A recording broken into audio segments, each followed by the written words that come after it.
des milliards sur cette énergie. Oui, vous savez que le point critique pour le développement de l'intelligence artificielle, c'est ce qu'on appelle la prise de l'électricité. Parce qu'une requête à un système d'intelligence artificielle consomme 10 fois plus qu'une demande sur Google. Ah oui. Considérable. Il faut donc des monstres informatiques derrière pour explorer instantanément tout l'Internet puis calculer. Et en fait, dans ces monstres, il y a des puces électroniques ultra puissantes, 40 000 $ pièce, mais qui sont aussi ultra voraces. Du coup, tous les géants de la tech... Dans 600 mètres, prendre la sortie D416B en direction de Ostheim, Beblenheim. Plus avancés, Google, Amazon, Apple, Microsoft sont en train de s'équiper eux-mêmes pour produire eux-mêmes leur propre courant. Ça veut dire qu'eux-mêmes misent et parient sur le nucléaire? Oui, ils vont s'y mettre. Oui. Ils veulent être neutres au plan du carbone en 2030. Bon, les renouvelables... Prendre la sortie D416B, puis continuer sur D416B. C'est très bien, mais ça marche pas tout le temps, c'est intermittent, ça permet pas de faire fonctionner 24 heures sur 24 des systèmes aussi puissants, dont le nucléaire. Mais François, c'est une technologie qui coûte beaucoup d'argent et qui nécessite des années de construction, non? Les GAFA parient en fait sur ce qu'on appelle les SMR, Small and Medium Reactors. Continuez sur D416B pendant 800 mètres. De taille plus petite que nos grandes cathédrales. Mercredi, Amazon a investi 500 millions de $ dans une start-up qui s'appelle X-Energy.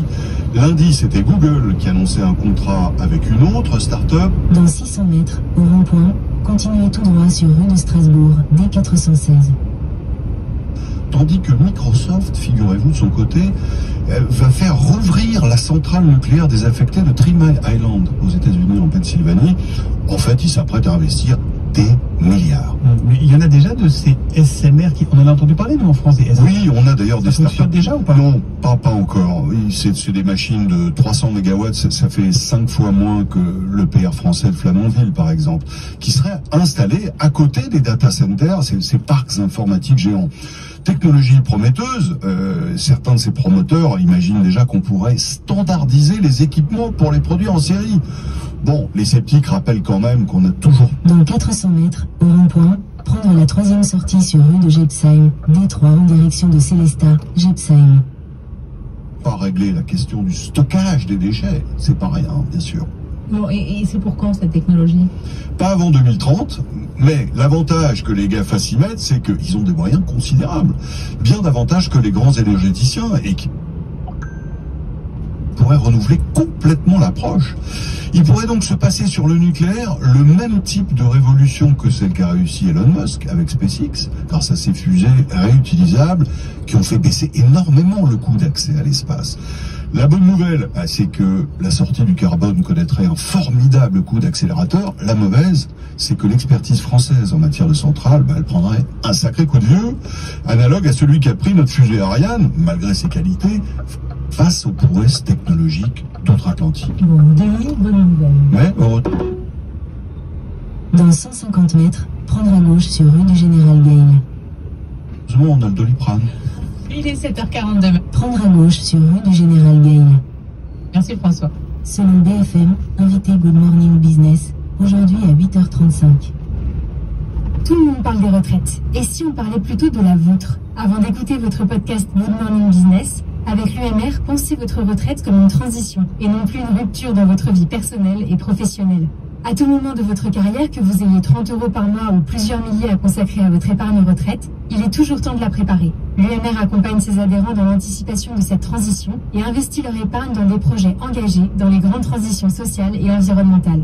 Ensemble, construisons une épargne responsable pour préparer votre retraite. UMR et la retraite, c'est clair. Rendez-vous sur umr.fr. Dans 400 mètres, prendre M83. Business, le grand entretien. Danger sur la chimie. La filière pourrait supprimer près de 15 000 emplois d'ici 3 ans, soit 8% des effectifs du secteur. Pourtant, en 2023, prendre M83. Les entreprises de la chimie ont créé environ 3000 postes. On va en parler avec Frédéric Gauchet, le président de France Chimie. Bonjour, merci d'être avec nous. Continuez sur M83 pendant 3 km. Fixe à 500 mètres. Avec Raphaël Legendre qui m'accompagne. Alors, on va parler des difficultés de la filière, mais d'abord... Dans 3 km, prendre la sortie 23 vers Colmar, Radar Münster. à 300 mètres. L'actualité récente, c'était il y a tout juste 3 quarts d'heure, Sanofi qui a Radar fixe à 100 mètres. confirmé que Sidi Hennar serait son allié au sein du capital d'Opella. C'est l'entreprise qui fabrique le Doliprane. Quel regard est-ce que vous portez sur ce feuilleton? Bonjour messieurs, je porte un regard de chimiste. De quoi parlons-nous? On parle de ce que je vais montrer peut-être à l'antenne. Et pour ceux qui nous regardent sur RMC Découverte. Voilà. On parle de cette chose qui est en fait de la chimie. Donc je vous porte un regard de chimiste ce matin. Vous voyez Tablette, donc une tablette de comprimé pour ceux qui nous écoutent. Voilà. Donc on appelle dans le jargon un blister. C'est du PVC thermoformé, collé avec de l'aluminium, et à l'intérieur il y a le principe actif qui est le paracétamol. Aujourd'hui, ce qui est clé, c'est d'avoir le paracétamol. Et si on regarde ce que les chimistes font en Europe aujourd'hui, c'est ça. Là, c'est la même, mais sans C'est la même. C'est-à-dire qu'aujourd'hui, nous n'avons plus de fabrication de paracétamol. Et dans ce que je vais vous dire ce matin, c'est que le PVC est aussi menacé. Et éventuellement l'aluminium qui consomme beaucoup d'électricité également. Donc on risque de se retrouver demain matin, si les projets industriels ne sont pas menés à bien, globalement la mise en service d'une usine de paracétamol en France, puisque la France a repris le leadership pour réapprovisionner l'Europe en paracétamol, nous n'aurons rien et nous serons complètement dépendants. Donc il n'y avait pas de raison de s'inquiéter de cette opération. Dans 600 mètres, prendre la sortie 23 vers Colmar, Münster. Entre Sanofi et Sidi Hennar. Les chimistes s'inquiètent de la situation depuis beaucoup plus longtemps, puisqu'on sait qu'il n'y a plus de principe actif. Alors, on a besoin des capitaux étrangers pour venir, si on revient précisément sur ce dossier, sur la formule active arrive avec Sequence. Prendre la sortie 23. Filière va être montée, mais vous accueillez l'ensemble des capitaux étrangers, ou est-ce que l'arrivée d'un fonds américain est jugée? Dans 400 mètres, au rond-point, prendre la première sortie sur D83. Et comme une menace pour l'industrie européenne en général et française en particulier. C'est un peu ça le sujet autour du dossier Doliprane. Ce qui est important dans la chimie, c'est d'avoir des actionnaire qui s'engagent. Oui. Et si vous regardez le capital des grandes sociétés chimiques européennes, c'est bien difficile de dire quelle est la nationalité Au rond-point, prendre D83. des investisseurs. Continuez sur D83 pendant 1,5 km. Ce qui est important, c'est l'endroit où on produit. Alors, je l'ai dit tout à l'heure, en 2023, les entreprises de la chimie ont créé environ 3000 postes. Pourtant, vous tirez la sonnette d'alarme et vous prévoyez de supprimer près de 15 000 emplois d'ici 3 ans. Qu'est-ce qui a changé depuis l'année dernière? Alors, je vais peut-être, si vous permettez, mettre rapidement en perspective ce qu'est la chimie en France. En 2023, effectivement, c'était la création de 3000 emplois avec... Dans 600 mètres, au rond-point, prendre la 3e sortie sur rue Curie. Un chiffre d'affaires de 109 milliards. Et une particularité de ce chiffre d'affaires, c'est que 80 milliards étaient exportés l'année dernière. Donc la chimie fait partie d'un écosystème qui est complètement dépendant de ce qui se passe dans le reste de l'Europe et dans le reste du monde. Nous employons beaucoup de personnes et ce sont des métiers à très forte valeur ajoutée, je tiens à le souligner. Le salaire moyen de la chimie, c'est 57 000 € par an. Ça se compare avec 48 000 pour l'industrie et 43 000 pour le reste de l'économie. Donc nous avons des emplois à très forte valeur ajoutée. Qu'est-ce qui se passe? Il se passe plusieurs choses. Au rond-point, prendre rue Curie. D'abord, nous avons... Continuez sur rue Curie pendant 800 mètres. Une réglementation qui est devenue extrêmement contraignante et coûteuse. Ça, c'est au niveau européen. Deuxième chose, nous avons une énergie qui est extrêmement coûteuse aujourd'hui. Et ça, c'est la partie probablement la plus frustrante de la situation. C'est-à-dire que la France a été visionnaire. On a mis en place des programmes de construction de barrages, d'électricité nucléaire. On se retrouvait avec un avantage concurrentiel qui aujourd'hui se retourne contre nous. C'est ça qui fait la grande bascule, Frédéric Gauchet, sur l'emploi.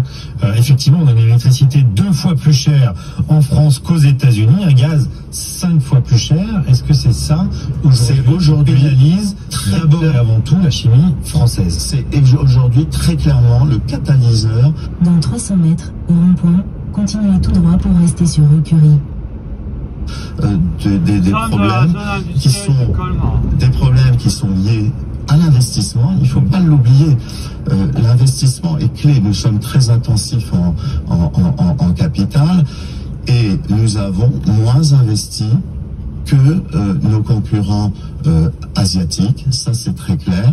Et aujourd'hui, on cumule un prix de l'électricité et du gaz qui est très élevé. Dans 200 mètres, au rond-point, prendre la deuxième sortie sur rue du Ladoff, D4.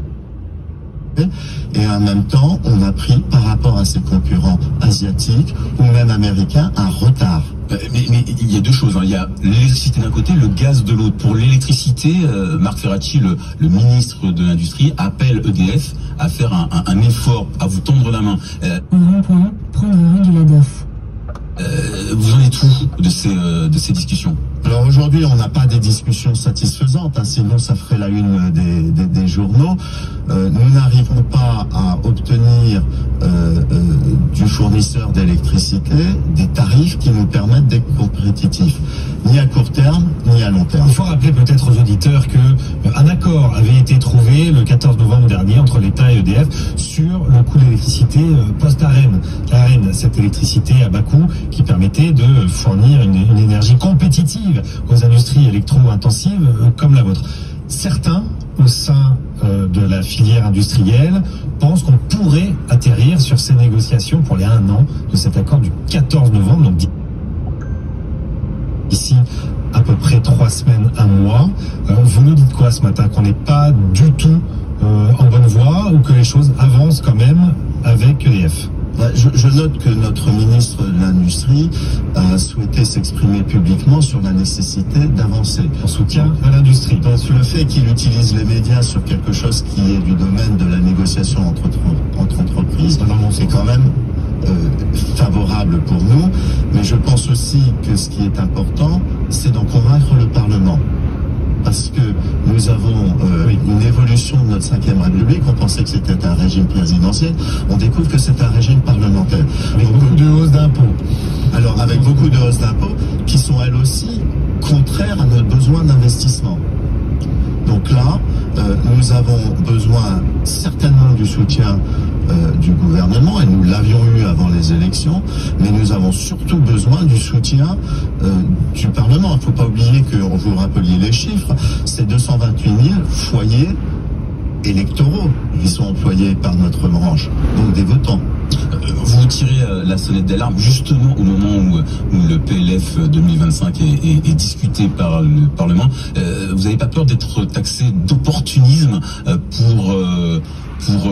pour essayer de montrer que vous payez déjà trop d'impôts? Enfin, de fait, les comparaisons, ne serait-ce que par les impôts de production, montrent que la France a payé beaucoup d'impôts avec son industrie.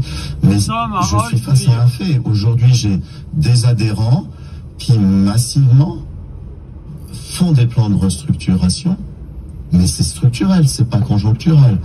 Nous avons des adhérents internationaux qui nous parlent d'arbitrage en défaveur de l'Europe. Donc aujourd'hui, on est en train d'appauvrir l'investissement industriel de la chimie. Donc demain matin, il sera trop tard pour se réveiller. Mais ça fait un petit moment, si c'est structurel, c'est que le mouvement est engagé depuis un petit moment. Alors pourquoi est-ce qu'on n'a pas vu, pourquoi est-ce qu'on n'a pas senti les signaux faibles? Parce que je pense qu'on est une industrie du temps long.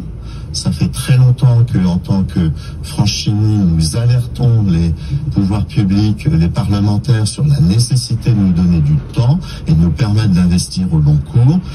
Il faut le rappeler. L'industrie de la chimie, c'est 30% de la consommation du gaz industriel et 20% de l'électricité. C'est énorme, nous sommes très dépendants de ces énergies. Ça fait très longtemps qu'on explique qu'il nous faut de l'électricité pas chère. Pourquoi on ne peut pas être à la fois en avance sur tout le monde et décarboner et être électrifié, et en même temps payer notre électricité plus cher que nos concurrents? Un mot pour terminer. très rapide, mais l'IRA aux États-Unis a fait beaucoup de mal. L'Inflation Reduction Act, ce crédit d'impôt pour les industries a fait beaucoup de mal à la chimie française. Il y a 2 ans, la Chine est devenue le plus gros producteur de produits chimiques devant l'Union européenne. Est-ce qu'à court terme, vous voyez un retournement de cette dynamique?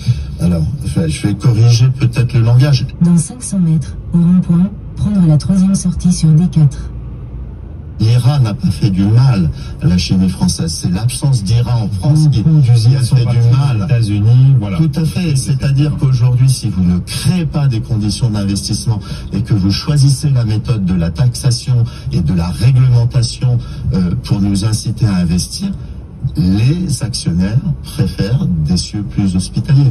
Merci beaucoup. Merci Frédéric Gaucher. Frédéric Gaucher, président de France Chimie, d'avoir été l'invité de BFM Business ce matin. Appeler un SUV Explorer, c'est une promesse. D'aller là où on ne nous attend pas. De lui faire faire le tour. Dans 800 mètres, au rond-point, continuez tout droit pour rester sur D4. Nouveau Ford Explorer 100% électrique. À partir de 339 € par mois. Réservez votre essai sur Ford.fr. Ford. Offre jusqu'au 31 octobre pour Explorer RWD Extended Range 204 chevaux LLD 36 mois 30 000 km. Premier loyer de 4 490 € après déduction des aides gouvernementales si accord Bremen-Nice SAS. Détails sur Ford.fr. Au quotidien, prenez les transports en commun. Selon France Info Sport, le Flash, aujourd'hui à 5h37. Au Japon, l'espace est une toile où se dessine notre vie future. Avec le nouveau Mazda CX-80, votre quotidien prend une nouvelle dimension. Véritable ambassadeur en matière d'élégance et de robustesse, ce SUV modulable de 6 ou 7 places offre le meilleur confort à tous ses passagers.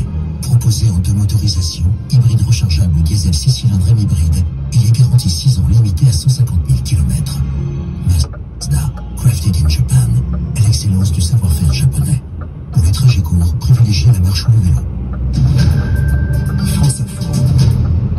Bonjour Fanny Le Chevalestier. Bonjour Jérôme, on va débuter avec le football et l'Olympique de Marseille qui est prêt à défier le PSG. Eh oui, c'est le match que les fans ont déjà en tête. Dimanche, le M accueillera Paris en pleine confiance après son large succès 5-0 hier soir à Montpellier. Un résultat qui en revanche était fatal à Michel Derzakarian, l'entraîneur héroltais, remercié dès la fin du match. Premier coach de Ligue 1 limogé cette saison. Pas le choix, se justifie le président du club, Laurent Nicolas. Mais après ça sur avec l'attitude que j'ai vue ce soir, je me sentais obligé d'intervenir, de stopper notre collaboration. Ça n'a pas de gaieté de cœur parce que c'est quelqu'un que j'apprécie énormément. Dans 600 mètres, tournez à droite pour rester sur D4. Mais dans la vie, l'important c'est le club, c'est pas les gens. Donc Jérôme ce soir a pris 5-0 chez moi contre l'Olympique de Marseille. Jérôme pour moi, Jérôme pour mon club, Jérôme pour mes supporters. C'est la vie du football malheureusement. Quand il n'y a pas les résultats, c'est plus facile de changer un coach que 25 joueurs. Et Montpellier qui occupe après la 8e journée la dernière place. Tournez à droite pour rester sur D4. De la Ligue 1 en tête, on retrouve le trio PSG, Monaco, Marseille. En rugby, Teddy Thomas redonne le sourire à La Rochelle. Le Stade Rochelais vainqueur à domicile de l'UBB 32-22 hier soir avec un doublé effectivement de Teddy Thomas à 31 ans. C'est la renaissance de l'ancien ailier des Bleus. Et le week-end sportif, c'est aussi et surtout le triomphe des frères Lebrun. Les Jeux avaient mis en lumière Félix, alias Féfé, 18 ans, hier à Linz en Autriche. C'est le grand frère Alexis, 21 ans, qui a brillé. Sacré champion d'Europe en double avec Félix, mais aussi en simple. C'est le dossier promesse d'avenir signé Emma Samon.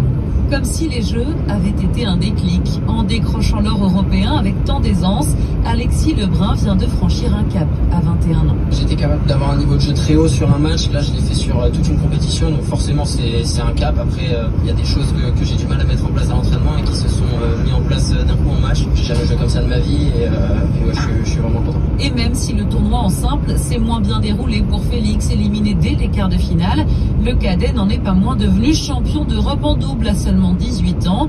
Alors oui, Gilles Herbe, le président de la Fédération française de tennis de table, assume d'être ambitieux. Bien sûr, la référence, ce sont les Asiatiques, mais Alexis et Félix ont déjà montré plusieurs fois par le passé qu'ils sont capables de les battre.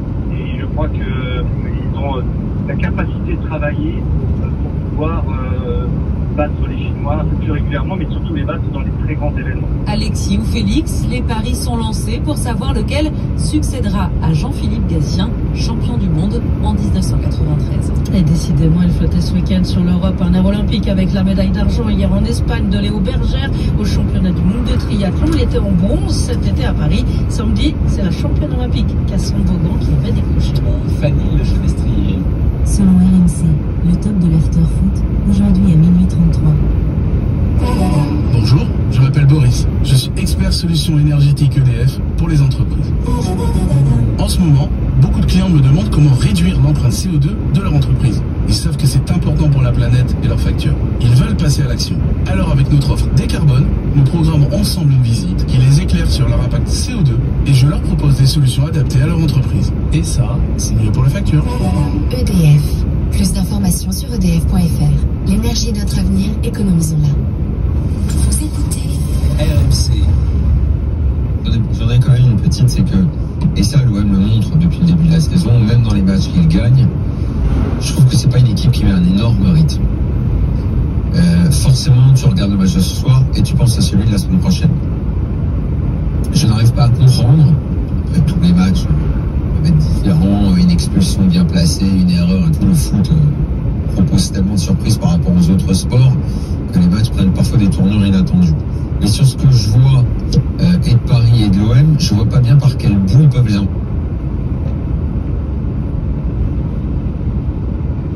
C'est tout pour vos actualités.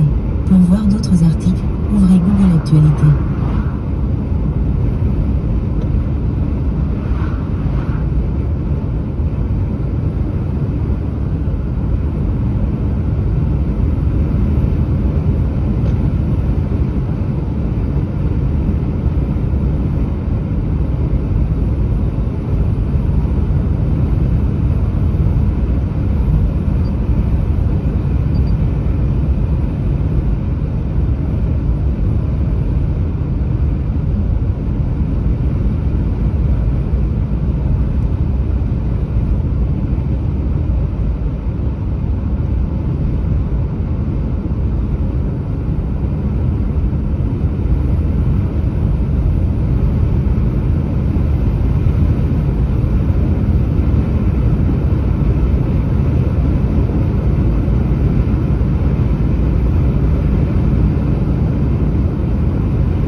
Dans 600 mètres, prendre légèrement à droite sur route de Colmar, D111.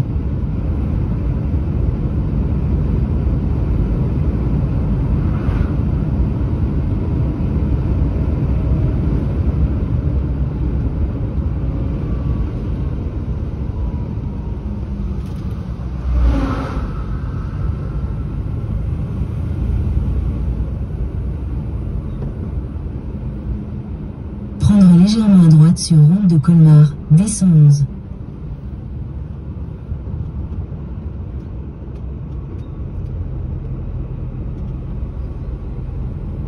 Dans 200 mètres, au rond-point, prendre la première sortie sur route de Kounheim, D468 en direction de Kounheim, Neuf-Brisac. Nous arrivons à Arsenal. Appel d'affrètement ACJ Trans. Allô? Bonjour Henri, c'est Céline. Oui. J'aimerais savoir, vous êtes dans combien de temps Kounheim? Dans 6 minutes d'après le GPS. D'accord, ok. Ok, ça marche. Parce qu'en fait, il y avait un problème de remorque, c'est pour ça que je suis en retard. On avait écrit 449 alors que c'était 443. Alors j'ai téléphoné, on m'a dit... Au niveau de la référence? Ouais, en fait, la remorque, c'était... on m'avait dit GR 449 BR alors que c'était GR 443 BR. Alors j'ai dû demander parce que je ne savais pas. Ok, ça marche, ouais. Bon, de toute façon, j'ai prévenu le client que comme quoi t'allais être en retard, hein, parce qu'on l'a remarqué. Ouais. Du coup, voilà. C'est juste pour savoir qu'est-ce qui s'est passé. Oui, d'accord. Du coup, voilà. Ouais. Bon, bah, je te souhaite bonne route alors. Merci. Salut.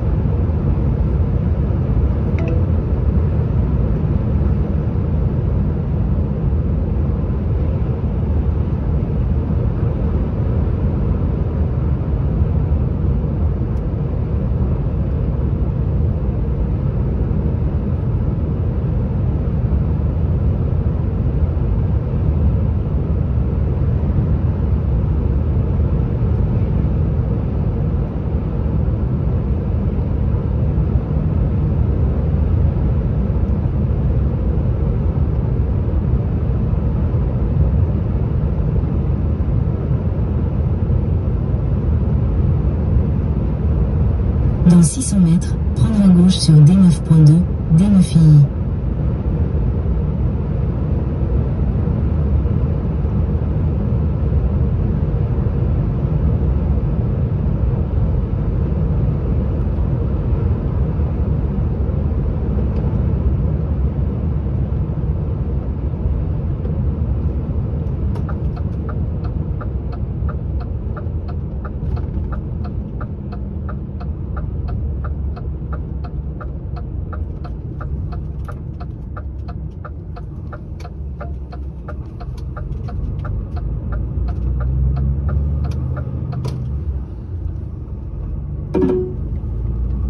Continuez sur D9.2 pendant 2 km.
Nous sommes à Walsenheim.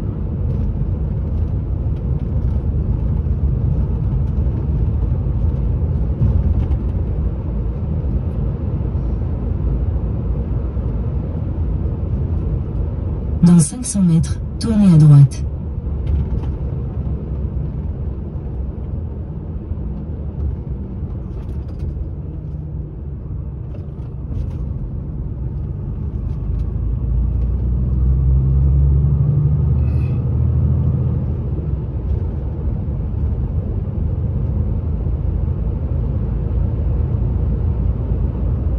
Tournez à droite.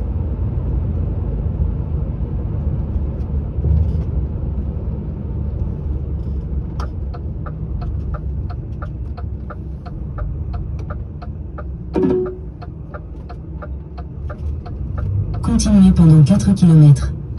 Continuez pendant 2 km.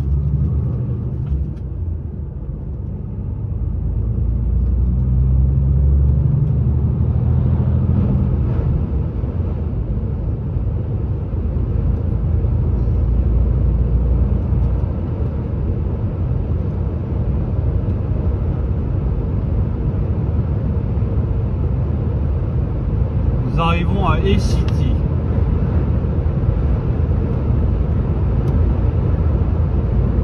Donc là on est dans le Rhin du côté de Colmar.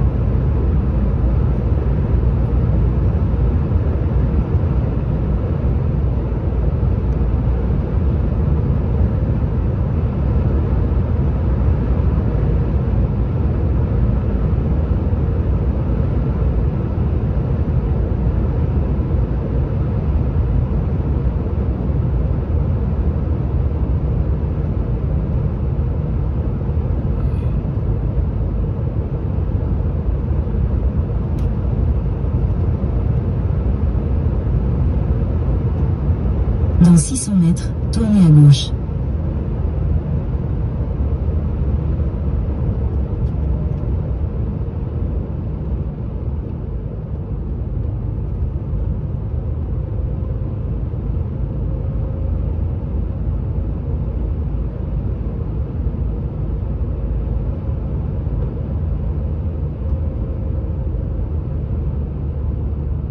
Tournez à gauche, puis votre destination se trouvera sur la droite.